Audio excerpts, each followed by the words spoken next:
Oh, right. I don't know where else to put this. A friend told me about this place, said you guys are more open-minded than most. I need to get this out. To write it all down because I feel like I'm either going insane or I'm in some kind of serious trouble.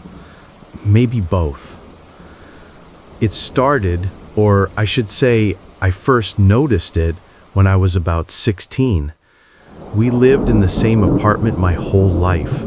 An old pre-war building, the kind with thick walls, high ceilings, and a layout that felt like it was designed by someone who hated straight lines. My room was at the end of a long, narrow hallway that branched off from the main living area. It was always the darkest part of the apartment, the part where the overhead light fixture never seemed to be bright enough. At the very end of this hallway, past my bedroom door on the left and the small linen closet on the right, was a solid wall. Or what was supposed to be a solid wall. Except for me, it wasn't. For me, there was a door. It wasn't ornate or spooky. It was the opposite, which was almost worse.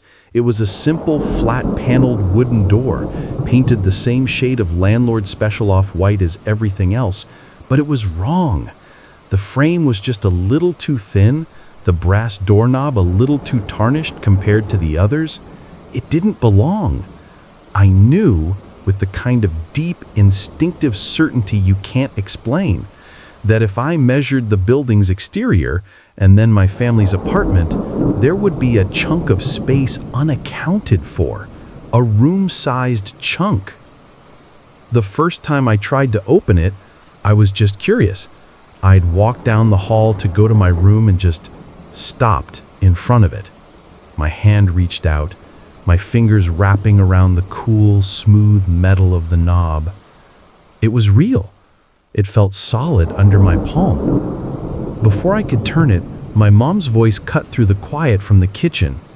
"Honey, dinner's almost ready. What are you doing back there?" "Just coming," I called back, my hand still on the knob. I heard her footsteps, the soft shuffle of her slippers on the hardwood floor. She came around the corner, and her smile faltered for a fraction of a second. It was a look of immense, profound weariness. "What are you doing?" she asked, her voice soft. "I was just wondering what's in here," I said, gesturing to the door. "I don't think I've ever seen it open." She blinked slowly. "Seen what? Open, sweetie?" "This door." She followed my gaze, her eyes landing on the space my hand was occupying. She looked at me, then at the wall, then back at me. Her expression was one of pained confusion, the kind you'd give a beloved pet that had suddenly forgotten how to walk. "You're standing in front of the wall," she said, her voice gentle but firm. "Come on, let's eat. You must be tired." She didn't wait for me to respond. She just turned and walked away. I stood there for a moment, my hand hovering in the air where the doorknob had been. I looked back. It was still there. The door, the frame, the knob. I could see the faint hair-lined cracks in the paint. I reached out again, and my fingers brushed against cold, textured plaster. The door was gone. There was only a wall. I shook my head, a cold sweat breaking out on my neck. I felt dizzy. I must have imagined it. Stress from school, maybe.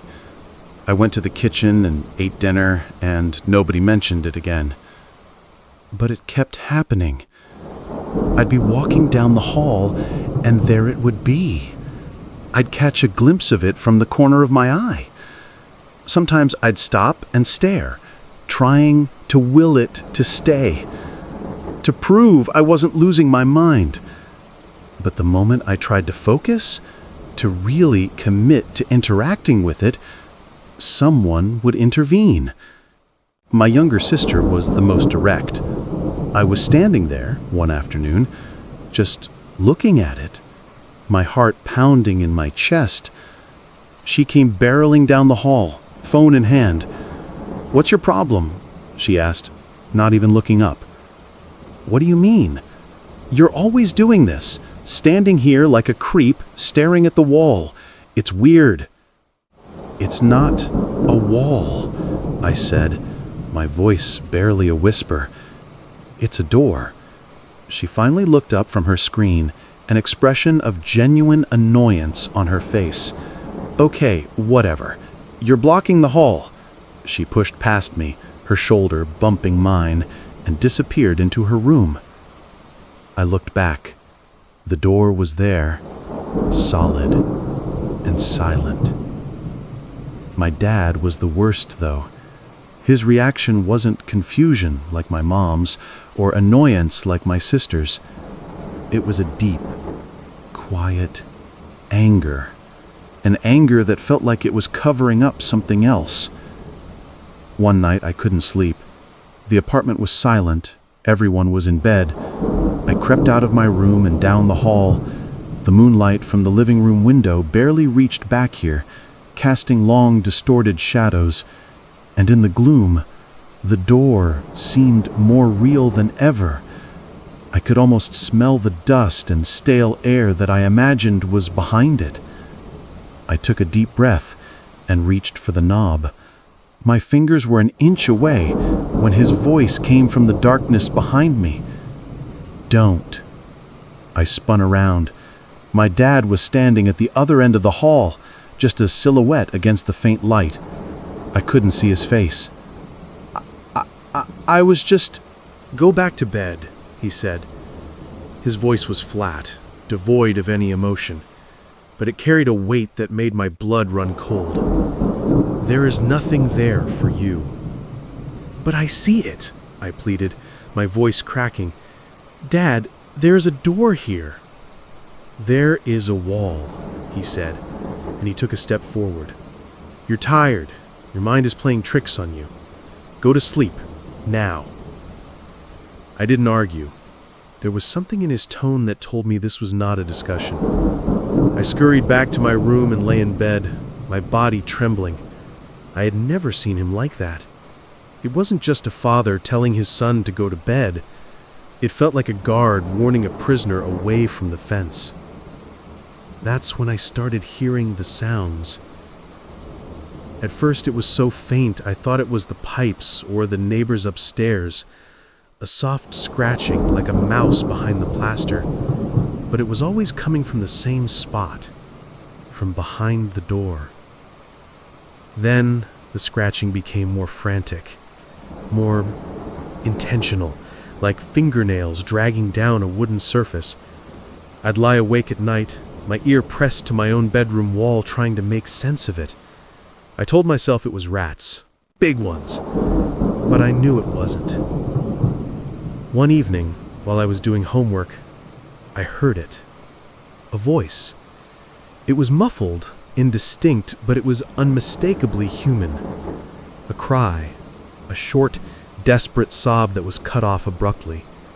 I shot out of my chair and ran into the hall. The door was there, stark and white under the dim light. I pressed my ear against it, my whole body shaking. Silence. "Did you hear that?" I yelled, my voice echoing in the apartment. My mom appeared from the living room, a book in her hand. "Hear what, honey?" "You shouted." "A cry! It came from in here." I slapped my hand against the flat surface of the door. She sighed, that same tired look on her face. "There's no in here. It's Mr. Henderson's apartment on the other side of that wall. He's a 90-year-old man. Maybe he had the television on." It didn't sound like a TV. It sounded like someone was hurt. My dad came and stood next to her. He looked past me, at the wall, and his jaw was tight. "Knock it off," he said, his voice low. "You're scaring your mother." "I'm not trying to scare anyone. I'm telling you what I heard." The sounds became more frequent after that. The pleading was clearer. "Help me," it would whisper, a thin, reedy voice that seemed to seep through the wood. Sometimes it was a man's voice, sometimes a woman's. Sometimes It sounded like a child. I was the only one who heard it. I tried to record it on my phone, but all I ever got was static and the low hum of the building. I was becoming a ghost in my own home. I lost weight. I stopped talking much at dinner. I spent most of my time in my room, with headphones on, trying to block out the whispers from the end of the hall. My family started treating me like I was made of glass. They spoke in soft, placating tones. My mom would leave snacks outside my door. My sister stopped making fun of me and just avoided me. They were walking on eggshells and it was suffocating. They thought I was going crazy. I was starting to believe them. The breaking point came a few years later, when I was home from my first year of college. I thought maybe getting away would have fixed it, that the distance would have reset my brain. But the moment I walked down that hallway, it was there. The door. It was like it had been waiting for me. And that night the sounds were worse than ever. It wasn't just whispers anymore. It was screaming. A high, thin shriek of pure terror that went on and on. I burst out of my room, my hands over my ears. "Can't you hear that? For God's sake, how can you not hear that?" My parents were in the living room, watching TV. The sound from the television was completely drowned out by the screaming in my head. My dad stood up, his face pale. My mom was crying silently. "Make it stop," I begged him, tears streaming down my face. "Dad, please, you have to do something." He walked over to me, his steps heavy. He put his hands on my shoulders, his grip like iron. He looked me straight in the eyes, and his eyes were filled with a terrible, familiar pain.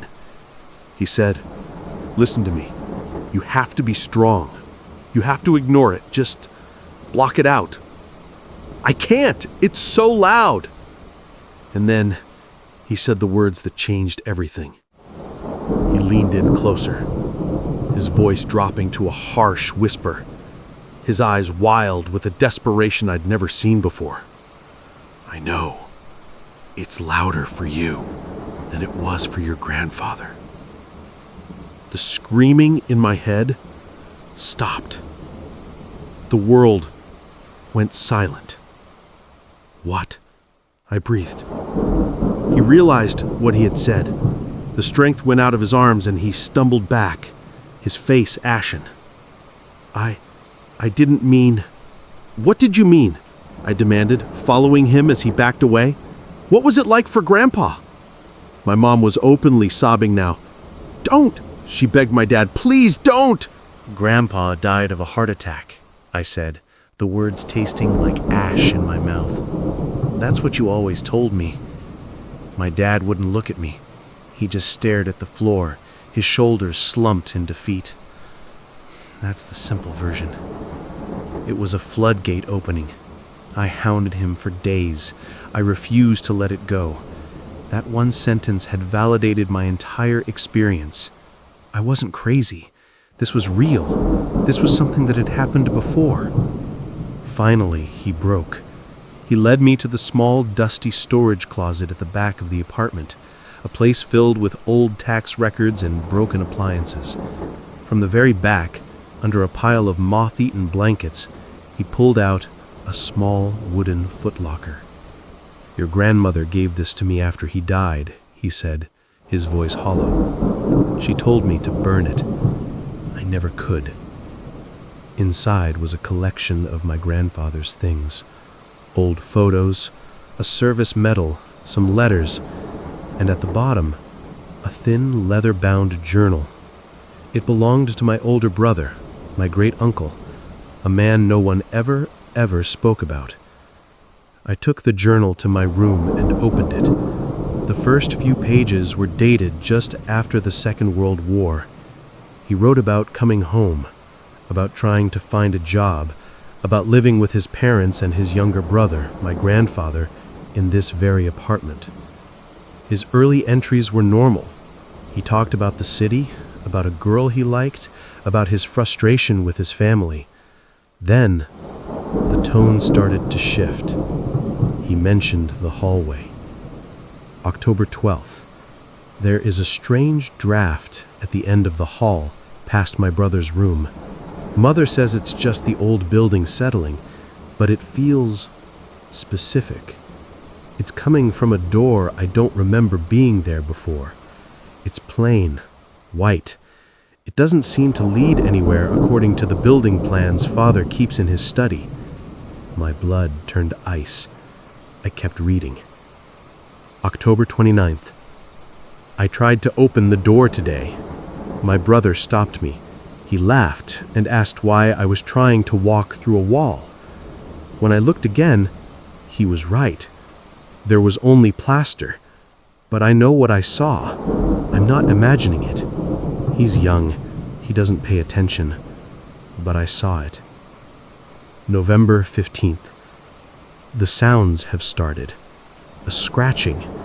I thought it was a rat, but it's too rhythmic. And last night, a voice. A woman, I think, crying for help. I asked Father if he heard it, and he became enraged. He told me I was not to go down that end of the hall again. He looked frightened. The entries grew more erratic. His handwriting, once neat and controlled, became a frantic scrawl. He described the same whispers, the same pleas for help. He wrote about his family's denial, their insistence that I was ill, that the war had done something to my mind. December 7th. They think I am mad. They talk about me when they think I cannot hear. They want me to send me away. But I am not mad. There is someone trapped in that room. I hear them every night. They beg me to let them out. How can my own family be so cruel as to leave someone to suffer like that? They are the mad ones, not I. December 21st. It is so loud now. The screaming. It never stops. I cannot eat. I cannot sleep. My brother, my own brother, looks at me with pity. He does not hear. He does not understand. Only I can help them. The knob is so cold, but I know what I must do. The final entry was just a few words, scrawled so hard the pen had torn the page. December 23rd. I have to let them out. Below that, there was a clipping from a newspaper, yellowed and brittle, tucked into the back cover of the journal. It was a short article. It stated that my great-uncle had been committed to a state asylum after a violent psychotic episode in which he had attacked a wall in his family's apartment with a hammer, claiming he was freeing the prisoners. He died in that asylum 30 years later. I closed the journal, my hands shaking so badly I could barely hold it. I walked out into the living room, holding it like it was a bomb. My father was sitting on the couch, his head in his hands. My mother was next to him, her arm around his shoulders. They looked up as I entered. They already knew. It's not a sickness, is it? My father finally looked at me, his face a mask of grief. No, he said. It's worse. It's, a thing. A burden. It attaches to one person in our family, each generation. It seems to choose the sons. It chose my uncle. It chose my father. And now it's chosen you. He told me everything. He said his father, my grandfather, had seen the door too, heard the sounds, but after seeing what happened to his brother, he chose a different path. He spent his entire life ignoring it. He drank heavily. He was a cold, distant man. He lived in a constant state of managed terror, fighting a battle no one else did see. The stress, my dad said, is what really killed him. Not a heart attack. A lifetime of listening to the screams behind the door had just worn his body out. "It's a parasite," my dad whispered, his eyes pleading with me. "It feeds on attention. The more you focus on it, the more you listen, the stronger it gets, the louder it gets. Your great-uncle tried to fight it, to open the door. It consumed him. Your grandfather ignored it, and it poisoned him from the inside out. I've been lucky. It skipped me. I've never seen it, never heard it. All I could do was watch my father suffer and pray it wouldn't come for my son." He broke down then, a lifetime of fear and guilt pouring out of him. "You have to be stronger than them," he sobbed. "You have to live your life so fully, so loudly, that you drown it out. You have to forget that hallway even exists.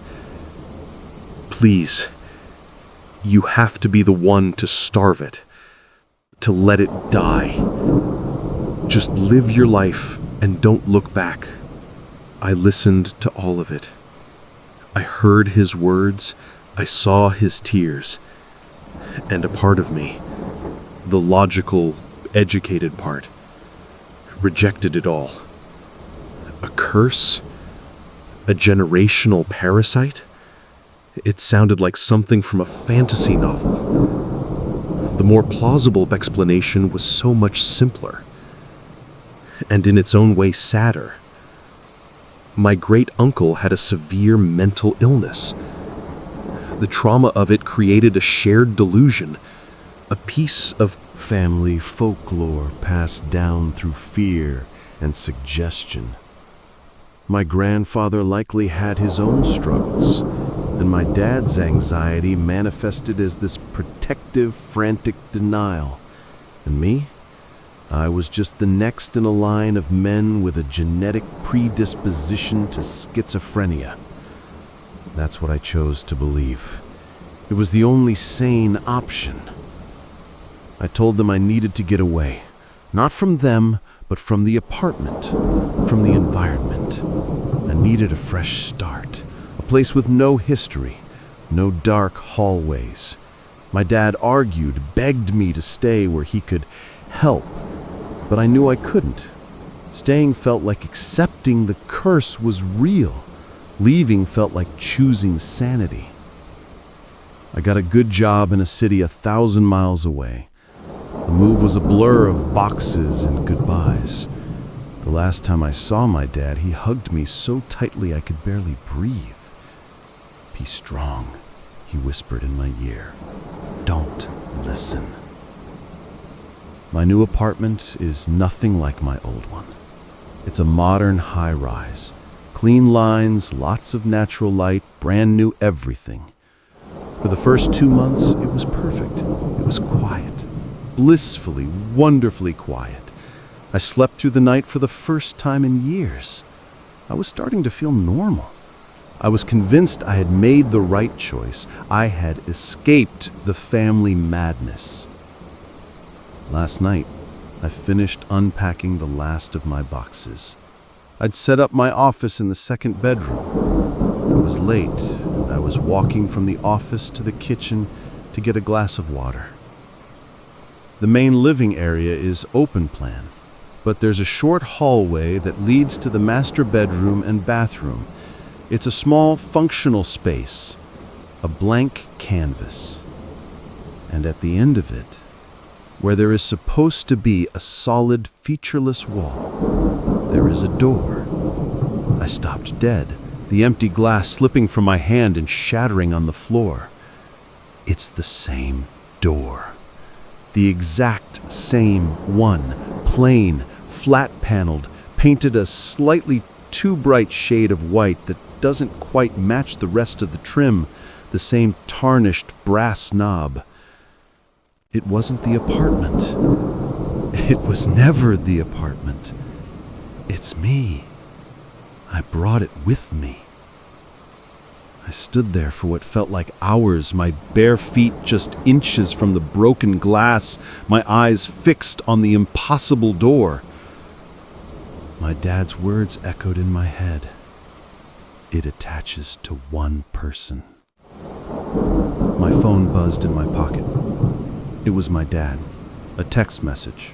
Just checking in. Everything okay? I couldn't answer. I couldn't move. Slowly, shakily, I took a step forward and another. I stood before it, the impossible architecture of my personal hell. I could feel a faint, cold draft seeping from under it. My dad begged me to be strong, to ignore it, to live my life and starve it out. My great-uncle's diary proved the cost of trying to fight it. But they never considered a third option. Not fighting it, not ignoring it, accepting it. I leaned forward, my heart hammering against my ribs like a trapped bird. I pressed my ear to the smooth, cool wood. At first, there was only silence, a deep, profound quiet that was more unnerving than any scream. I held my breath, listening. And then I heard it, a faint scratching and a whisper, so close it felt like it was on the other side of my own skin. Help me. My father begged me to be strong enough to ignore it. My grandfather was strong enough to ignore it, and it broke him. My great-uncle was strong enough to fight it, and it destroyed him. I don't know if I'm strong. All I know is that for the first time in my life, there's no one here to tell me to stop. No one knows who Needlejack is or where he comes from, but every time someone goes to our local clinic to get their blood drawn, he's there. He's always humming his strange tune and asking people how they feel about syringes. "How many times have you drawn this year?" he asked one patient. "Want to pull more blood?" he questioned another. It's so odd. The nurses call him Needlejack because that's all he seems to care about. The staff have tried to get rid of him. Many have asked the police to escort him off grounds, but no matter how many times he's arrested, he comes back, as cheerful as ever. At first, I thought this was all a made-up legend, something to scare people off who were afraid to get their blood drawn. But when I went to the clinic to do my own work, I ran into him. As soon as I entered the building, the staff seemed amped up, like they were at the end of their nerves. "I don't think we have any space today," the receptionist said, tapping keys on her computer. I glanced out the window, exhausted, then pivoted back to the clock. My husband, Greg, was at home, watching our newborn, Chloe. Today was the only day I could make an appointment. I begged her to let me in. "I'll see what I can do." She recorded my information. "Please have a seat. If there's an opening, a nurse will call you." I transferred my belongings to a chair and waited. I found it frightening that everyone seemed so on edge. The janitor mopping the floor kept his eyes on the doors and windows at all times. An older patient next to me peered over her shoulder as if expecting someone to harass her. Now I understand why everyone appeared so disturbed. They were waiting for Needlejack to arrive. And arrive he did. After about 5 minutes, a nurse came out and called my name. "Sarah?" I stood and followed her into the back. I settled into a chair and extended my arm to allow easy access to a vein. As soon as she inserted the point, a loud humming grew from the hall. "What is that?" "Oh, that's just Jack. He's a patient at this location. Do your best to ignore him." I darted my eyes away from the noise, but his grating voice filled my ears. Can you ask him to pipe down?" "Of course." She glanced toward the hall, her voice shaking. "Jack, will you please be quiet? You're disturbing a patient."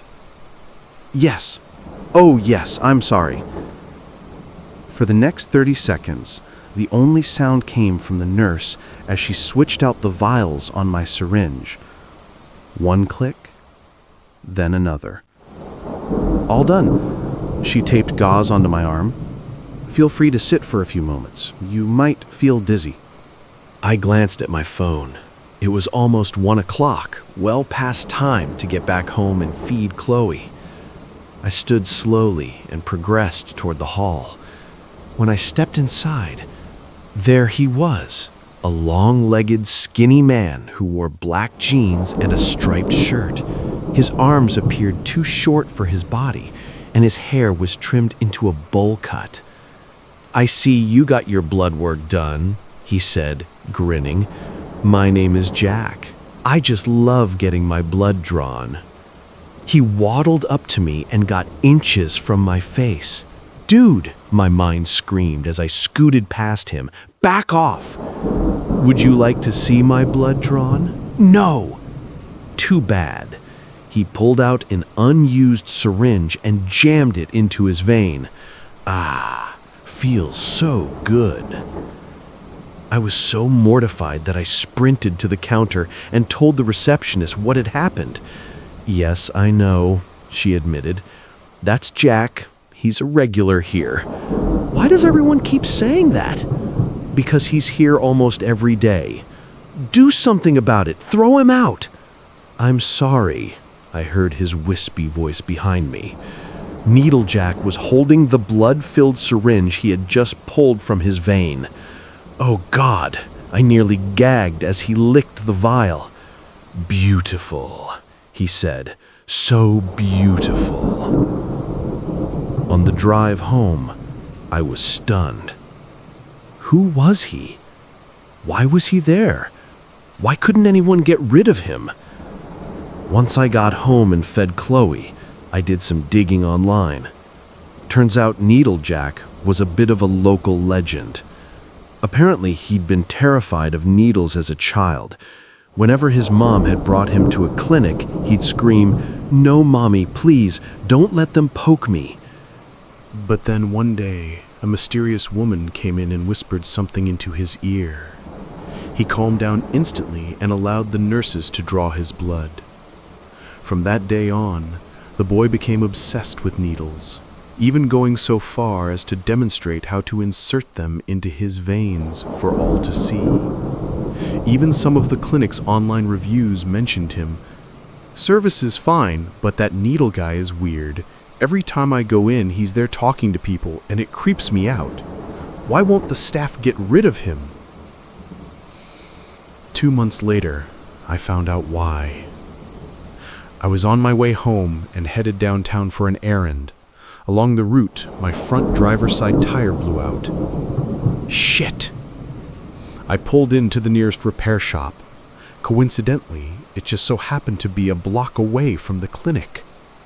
No way, I mused, taking in the scene. I swaddled Chloe and wandered out to the sidewalk, figuring maybe I should drop in. I had 30 minutes to kill. I could ask the nurses a few more questions, but it all seemed so silly. Regardless, I felt compelled to visit the building. When I entered, the front desk was empty. There were no patients in the lobby either. Must be a slow day. Yes. Oh, yes. Oh, God. I spun on my heel, my stomach turning. There he is. Why did I come here? I pulled Chloe close and headed for the exit.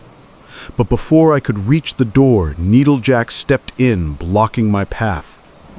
I was hoping you'd return, and even better, you've brought your child.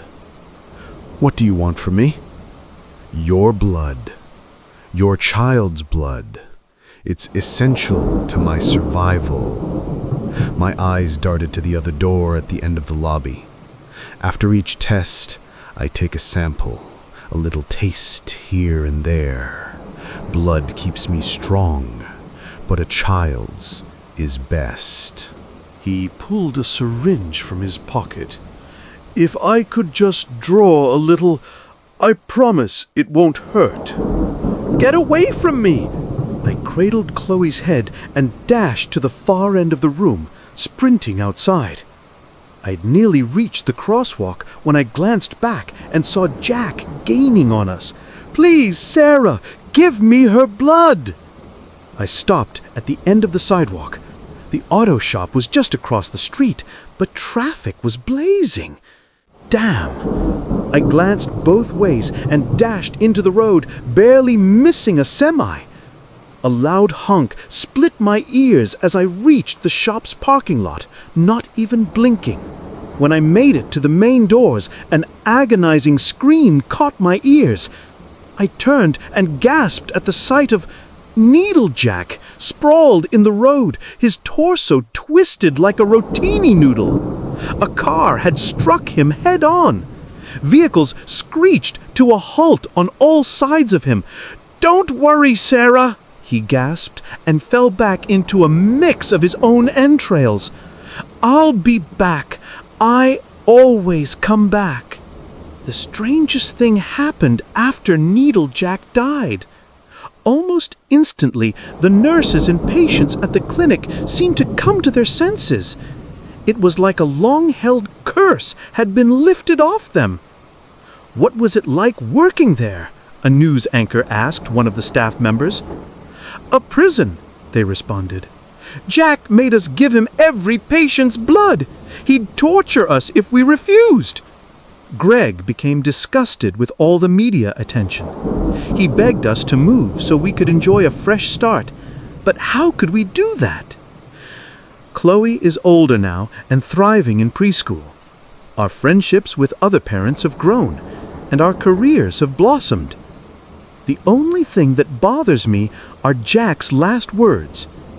"Don't worry, Sarah. I'll be back. I always come back." I wonder if he ever will.